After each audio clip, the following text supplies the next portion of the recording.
Correction attendue sur le DAX ici en weekly, il peut être plus, violent et plus, profond que celui sur les US. Donc ici, on voit le Nasdaq avec notre ouverture, pareil en gap baissier, on en parlera un petit peu plus tard. Le WTI est atteint ses 100 $. On va y arriver, sans problème et on va sans doute aller chercher aussi des plus hauts historiques ici à 126 $. Dans ce contexte, on va aussi regarder les 2 plus grosses annonces de la semaine, mais néanmoins, c'est l'actualité qui va faire sens cette semaine. Sur le DAX pour placer le plus haut et bas du jour et regarder notre trend haussière, hein, nous l'avions depuis vraiment très longtemps avec ce lot sur les 19 042 qui peut être envisageable si la situation tendue s'installe et évidemment avec ces gros POI où nous avons en weekly cette inversion imbalance. Le breaker, c'est notre premier objectif, on l'a déjà travaillé une fois. Nous avons ici ce volume imbalance weekly, évidemment le plus bas ici.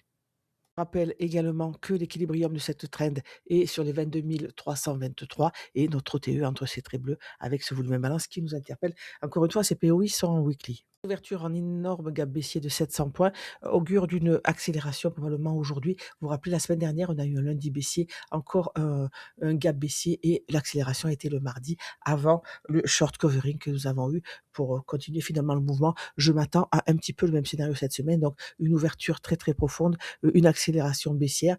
Tous les retracements haussiers pour moi seront des short covering à revendre au-dessus de nous. 4 pour chercher mes POI un petit peu plus proches de nous. Je viens de tracer ici le New Week Open Gap, c'est-à-dire la clôture de vendredi et l'ouverture de cette nuit. Ici, c'est celle de la semaine dernière. Et on a un petit peu, vous voyez, ce grand gap, ça c'est typiquement d'un marché fortement baissier. Et comme je m'attends à une accélération baissière, je vais m'attendre un petit peu au même scénario.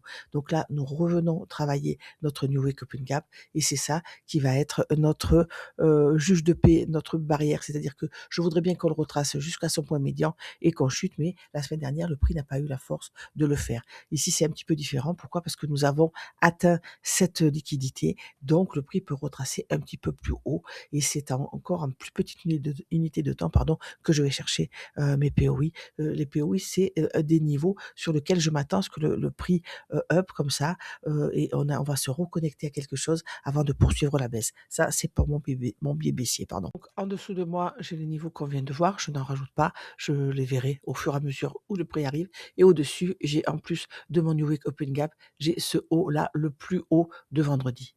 Autre niveau intéressant, c'est le plus bas de vendredi parce qu'il est en confluence avec le point médian de notre New Week Opening Gap au 23 362. PH gap sur les horaires réguliers du DAX qui est légèrement plus grand que notre New Week Opening Gap. Il partirait d'ici, il viendrait jusque-là. Néanmoins, je ne vais pas le noter. Je vais garder juste le New Week Opening Gap parce que le point médian est le même. Donc, je vous le rappelle, en confluence avec le plus bas de vendredi. Je vais faire une capture d'écran, je vous ai noté des choses importantes. Donc, en H4, on vous rappelle, on a cette grosse distribution comme ça et on arrive sur un niveau de liquidité important. Donc, attention, si on capitule, on short, c'est ce que j'attends un petit peu.